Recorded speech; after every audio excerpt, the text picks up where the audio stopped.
On today's episode, the Blackhawks losing streak continues on following a 5-2 loss to the Los Angeles Kings last night, as they've now dropped 8 consecutive games and still don't have a win here in the month of April. This season literally can't come to an end soon enough. On the bright side, though, Blackhawks fans, top prospect Lukas Reichel flashed some of his potential last night and continues to put together solid outings. All that and plenty more right here on Locked On Blackhawks.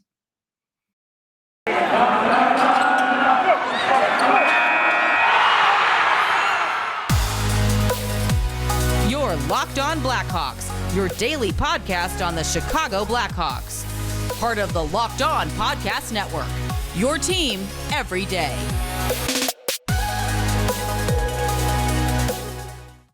Welcome in to the Locked On Blackhawks podcast, your daily podcast on the Chicago Blackhawks. Today is Wednesday, April 13th. I'm your host, Jack Bushman. You can find me out on Twitter at Jack Bushman2, or you can also go and check out my Strictly Blackhawks account at Talkin' Hockey for all the latest Blackhawks news and updates. And if you're listening to the audio version of today's episode and you like what you're hearing, then please go and show some support first by following the podcast. It'll literally only take a quick couple of seconds. A quick click of that button will help me out tremendously. Go and click that button for me. I greatly appreciate it. Also, go and leave the show 5 stars if you like what you're hearing today as well. I greatly appreciate hearing feedback from all of you listeners out there. And you can also go and leave me a review. And best of all, it's 100% for free wherever you may be listening to your podcast, whether that be through Apple Podcasts, Spotify, Google Podcasts, etc. It's all 100% for free. And if you go and follow the show right now, then you'll be able to get the latest episode as soon as it comes out each day. And if you're not already watching the video version of today's episode, then you got to be sure to go and check out Locked On Blackhawks on YouTube, because if you haven't gotten the memo already, folks, each and every episode from here on out is going to have a video version attached to it as well. So if you haven't done so yet, please go and subscribe to Locked On Blackhawks on YouTube. I recently just got over the 100 follower threshold. I'm really trying to keep boosting those numbers up. Go and smash the like button for me as well. Drop a comment down below to let me know your favorite Pat Foley moment and call of all time. We're down to just one game left with Pat and Eddie in the broadcast booth, so go comment down below. What is your favorite Pat Foley call of all time, and what's the one that's going to stick out in your memory amongst all others? And also, be sure to go and turn on those push notifications as well, so you can be notified when the episode is uploaded to YouTube each and every day. All right, good morning, everyone. As always, thank you for tuning in to another episode of Locked On Blackhawks, your one-stop shop for all things Chicago Blackhawks, and for making the show your first listen here to start off your day. Another game and another loss for the Chicago Blackhawks last night, falling 5-2 to the Los Angeles Kings at the United Center. And I talked about on the show yesterday, I talked about how the Hawks needed to be aware of the Kings in this meeting, because this was one in which they desperately needed to come away with 2 points, because they're in the middle of a tough playoff battle right now. They're currently, I believe, 2 points ahead of the final playoff spot. They're battling with the Vegas Golden Knights, the Winnipeg Jets, the Dallas Stars, among a couple of other teams. It's an absolute dogfight right now out in the Western Conference. And coming into this one last night, the Kings had lost 3 consecutive games. So it was clear this was one they really needed. And I said on the show yesterday, the Hawks needed to be ready for that kind of desperation out of the Kings, but they didn't even come close to matching LA's effort level in that game last night. And right out of the gate, it was really concerning. I mean, the opening 20 minutes were terrible by the Blackhawks, not only falling behind 2-0, but they just got absolutely throttled and really didn't play with the puck all period long. They got outshot 14-4 at even strength. They only had 4 shots on goal at even strength through the opening 20 minutes. They really didn't generate any high quality scoring looks, and they basically just let the Kings walk all over them in that first period and really take control of the game by jumping ahead 2-0. And then in the second period, the Hawks finally started to pick it up a little bit and started to show some signs of life as the period went on. Taylor Raddysh eventually went on to score his third goal since being acquired by the Blackhawks to cut the deficit to just one. The score was 2-1 right near the midway point of the second period. And, in hockey, weird things happen, right? The Blackhawks, after how they played in the opening 20 minutes, they didn't deserve to be in that game. But hockey's a weird sport, and they managed to get one back despite playing horrendously. They only find themselves down a goal. Some momentum could finally be generating on their side. But you know what happened 33 seconds after that goal from Raddysh?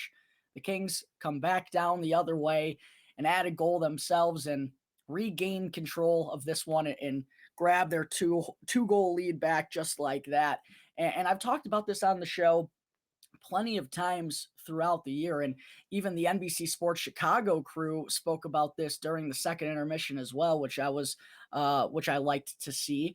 But too many times this season, we've seen the Blackhawks, after scoring a goal of their own, they immediately aren't ready to play after that, and they give up a goal to their opposition right back. It happens all the time after the Blackhawks score a goal, and also in the opening period and the final minute of a period. I kind of call those momentum moments. There have just been so many times this year in those instances where the Blackhawks have just had unacceptable blunders. And last night against Los Angeles, it really killed them because, like I said, despite getting outplayed in the opening 20 minutes, they were down only a goal right there at the midway point of the game and had a chance to kind of get some energy back on their side. But when you give up a goal 33 seconds later to a very sound defensive team like LA and fall behind by 2, that was really all she wrote right then and there for the Blackhawks. So that was definitely disappointing to see.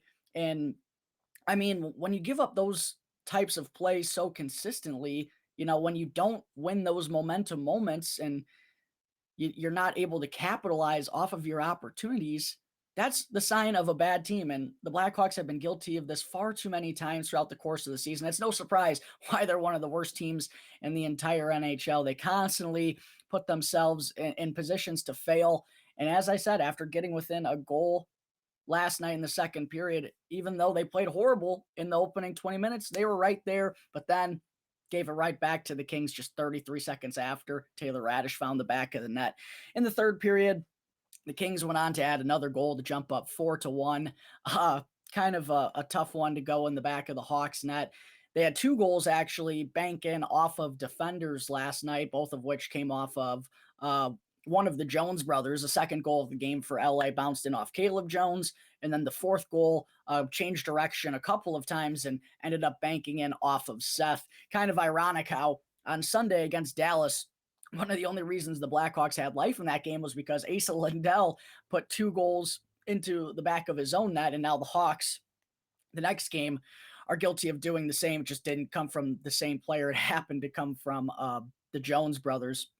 But I mean, it was basically over, like I said, in the second period. Patrick Kane did go on to add a goal late in the third period to make things interesting. Both Taylor Raddysh and Philip Kurashev netted their second points of the game on that one. But not too long after, the Kings went on to add the empty netter, and just like that, that's now 8 consecutive losses for the Chicago Blackhawks. They still remain winless here in the month of April. They don't have a win since all the way back on March 24th, which was the first time that they took on the Los Angeles Kings out in LA.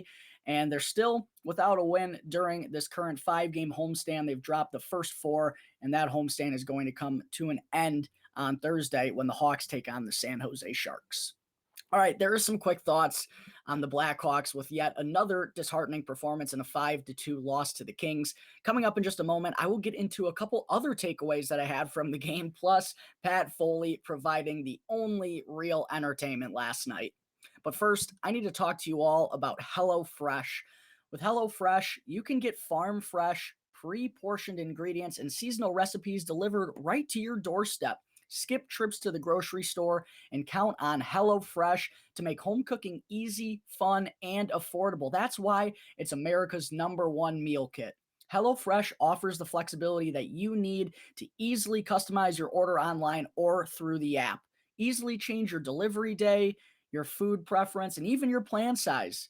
and warm yourself up from the inside out with limited time recipes like beef tenderloin and cheese fondue, which I actually got to try not too long ago. It tastes unbelievable, as well as the miso sesame shrimp and bacon ramen, which I know all you ramen lovers out there would like as well. You definitely need to try it.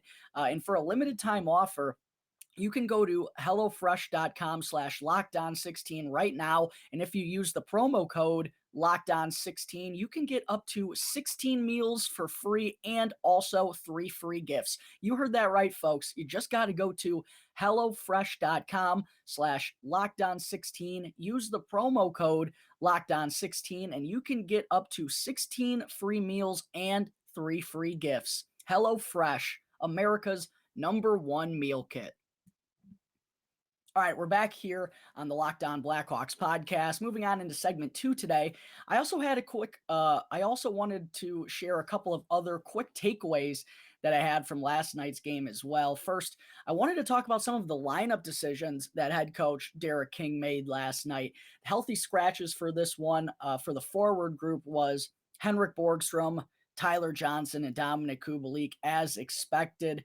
But on the back end, Erik Gustafsson wound up getting healthy scratched, and so did Calvin DeHaan. Those two wound up being the odd men out. And when I saw Calvin DeHaan was scratched, I was a little bit surprised at first. Not that he's been all that good here as of late. It's been a struggle for him kind of all season long, like it's been for a lot of Blackhawks defensemen. But when I saw that DeHaan was going to be scratched last night during the morning skate, I was like, well, I'm not so sure he deserves that more than Jake McCabe does. And I actually have talked on the show the last 2 days about how I was curious whether or not Derek King had the cojones to scratch a veteran like Jake McCabe down the stretch of the season. So I was a little surprised to see that DeHaan got selected to be scratched over Jake McCabe. But then once Derek King talked to the media, he kind of spoke about how DeHaan's blocked a lot of shots recently. He's been banged up. I know he's at least in the top 5 block shots in the entire NHL this season. He could even be number 1. I mean, he's been a machine in that department for the Blackhawks this year. But because of, several bumps and bruises, plus this being a meaningless stretch down the season. Wow, I don't know if you guys heard that thunder outside, but that was roaring. Probably like Calvin DeHaan's joints are roaring from blocking all those shots this season. But that's why Calvin ended up getting the night off last night. It was kind of a rest and recovery day for him, not so much in terms of his play. So that made a whole lot more sense as to why DeHaan wound up being the healthy scratch. But in the lineup last night for Erik Gustafsson and Calvin DeHaan, Caleb Jones hopped back into the lineup as expected. Derek King said that to the media on Monday, that Jonesy was going to be back in there. But Alec Regula also made his return to lineup. He was kind of surprisingly recalled from the Ice Hogs yesterday morning, and Regula didn't end up having a good game last night. It was a struggle for him. He took 2 penalties. He also kind of got caught in no man's land on the Kings' opening goal of the game. But I love seeing Derek King and the Blackhawks front office giving him opportunities to gain experience and kind of further his development at the highest level. And one thing in particular, I mean, that's what the season is about at this point, right? It's about Derek King not so much playing to the veterans anymore, or to the core pieces that we know are actually going to be here, the Alex DeBrincats or the Patrick Kanes, even though his future is kind of in question. We know what type of player Patrick Kane is. The Seth Joneses, we know that those guys are, well, Kane hopefully will be around, but we know those are the players who we don't really need to see anything more out of at this point, right? So I like to see one instance, Alec Regula getting minutes with the top power play unit. I thought that was fantastic because we know Seth Jones is going to be in that position for years to come. He's going to be manning the point on the power play for years to come in a Blackhawks sweater. But with the season being a lost cause, like, why not give a guy like Regula, who I actually think has more offensive upside than a lot of people give him credit for, but why not give a guy like Regula opportunities to kind of gain that experience and play valuable ice time, like with the top power play unit? That's what I love to see. So credit to Derek King for giving Regula that opportunity, and also credit to the Blackhawks front office for recognizing that Rockford doesn't play again until Friday afternoon. So that kind of gave them an opportunity to call up a defenseman like Regula to get in there for a game or two before the Ice Hogs return to action later this week.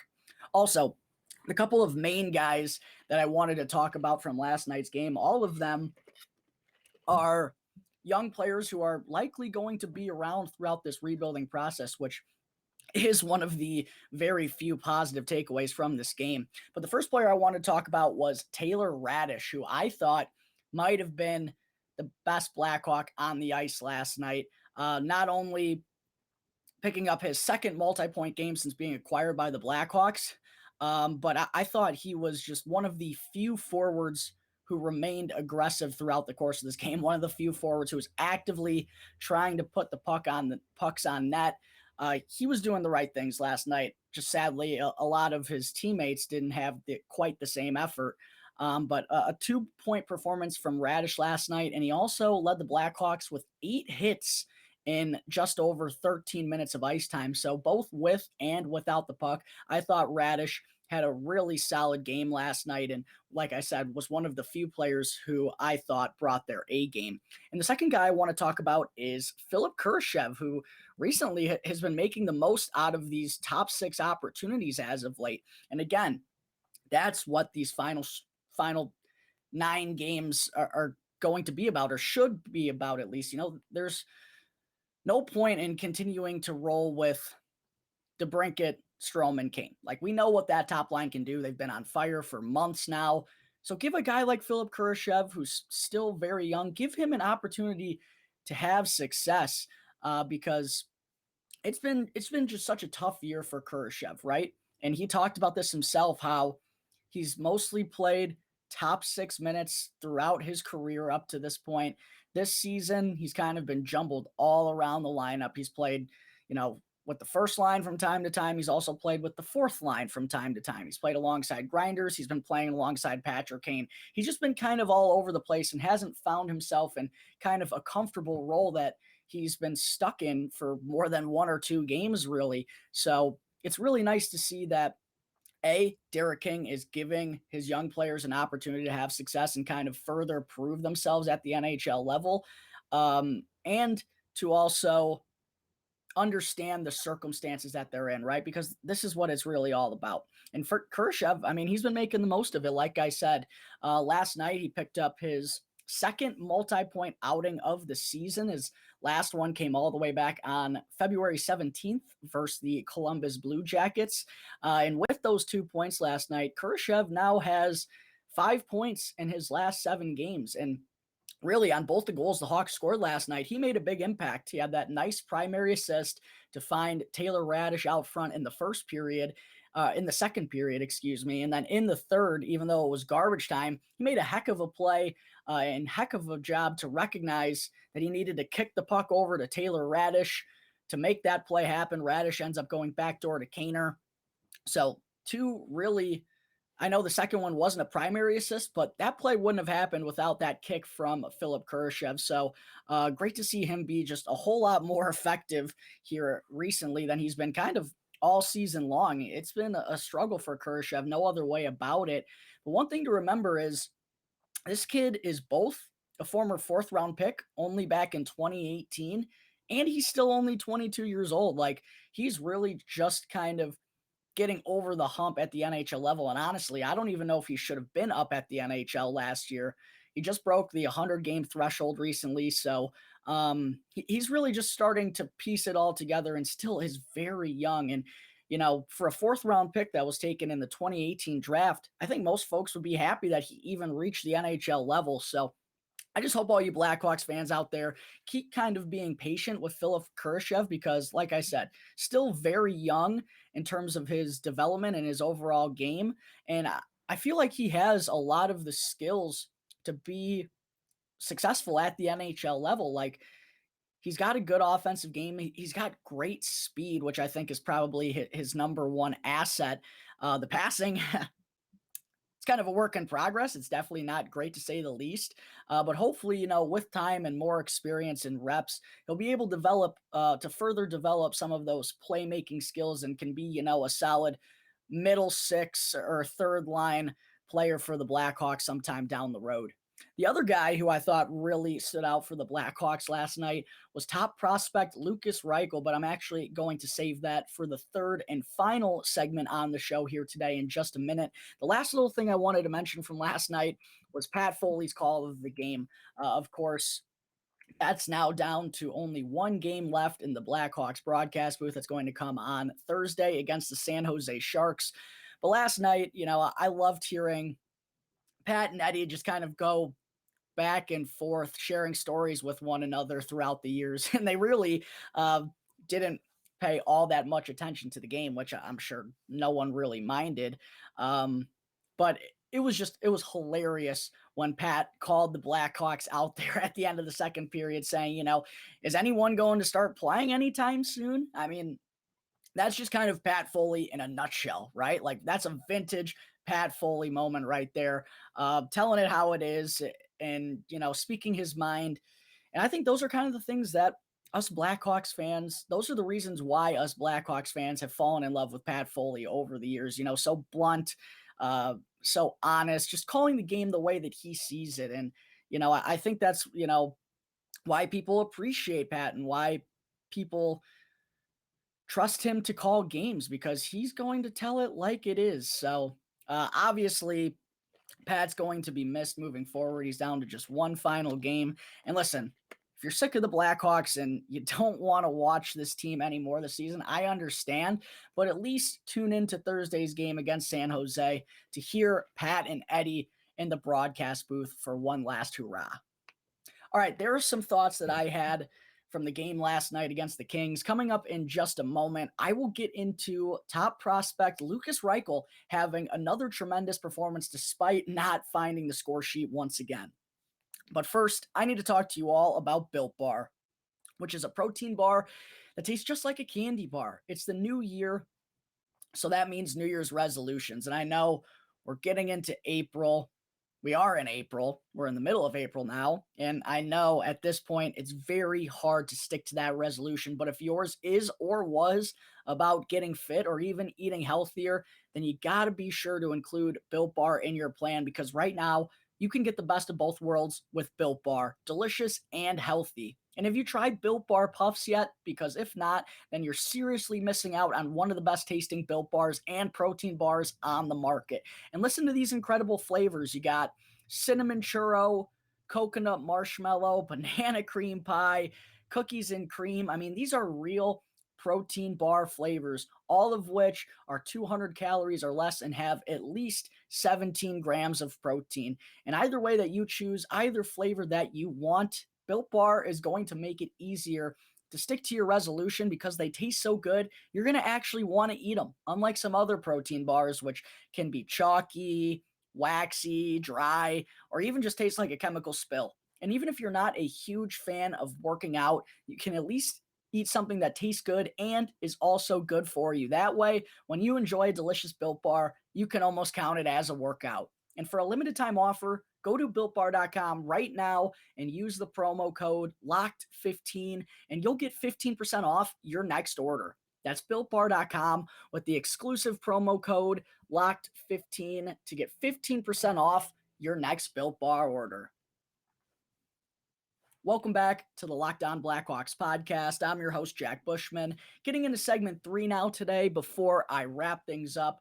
I also had to be sure to talk about the game that Blackhawks top prospect Lukas Reichel had last night. Reichel had literally 3 A-plus opportunities, and I thought, like I said, was one of the Blackhawks players overall last night, but the puck just doesn't seem to want to go into the net for this poor kid. It was a very similar game to the one that he had on Sunday versus Dallas, where he actually led the Blackhawks. Let me make sure I have this right. One of my good buddies, shout out Will McClory, always tweets out graphs from the Blackhawks, and I believe it was expected goals for, but I'm going to double check real quick because I don't want to be wrong.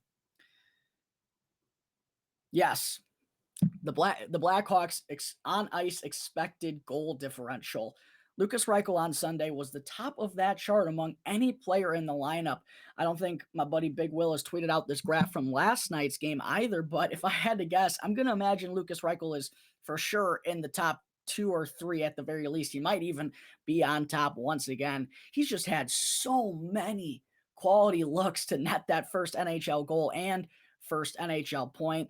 It just, for whatever reasons, the end result just hasn't been there yet for Reichel, but man, does it feel like it's coming one of these games now. And when it does, once he finally gets over that barrier, I feel like a lot of us feel like they're probably going to start coming in bunches because, Reichel's doing everything he needs to except putting the puck in the back of the net. Like, he's doing all the little things well. He's driving to the net with speed.